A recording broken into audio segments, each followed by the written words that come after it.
یا ایھا الذین آمنوا کتب علیکم الصیام کما کتب علی الذین من قبلکم لعلکم تتقون۔ سورہ بقرہ کی ایک آیت تلاوت کی ہے، اس کا مطلب یہ ہے کہ یا ایھا الذین آمنوا، اے ایمان والو، کتب علیکم الصیام، اللہ تعالیٰ فرماتے ہیں کہ ہم نے آپ پہ روزے فرض کیے ہیں، کما کتب علی الذین من قبلکم، جیسا کہ آپ سے پہلے جو امتیں گزر چکی ہیں ہم نے ان پہ بھی روزے فرض کیے، اسی طرح ہم نے آپ پہ بھی روزے فرض کیے، لیکن نوعیت مختلف تھی۔ بہت ساری ایسی امتیں تھیں جن پہ روزہ فرض تھا 6 مہینے، یعنی 6 مہینے مسلسل ان کو روزے رکھنے پڑتے تھے، لیکن اللہ تعالیٰ اس امت پہ خاص کرم کیا کہ اس امت کے فردوں پہ، انسانوں پہ اللہ تعالیٰ نے ایک احسان کیا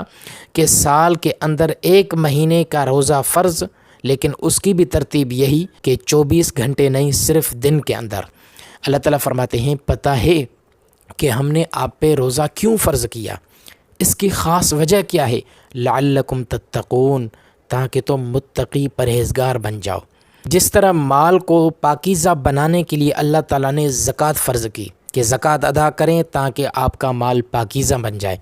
اسی طرح نفس کو پاکیزہ بنانے کے لیے اللہ تعالیٰ نے روزے فرض کیے کہ آپ روزے رکھیں، لعلکم تتقون، تاکہ آپ کا نفس متقی پرہیزگار بن جائے۔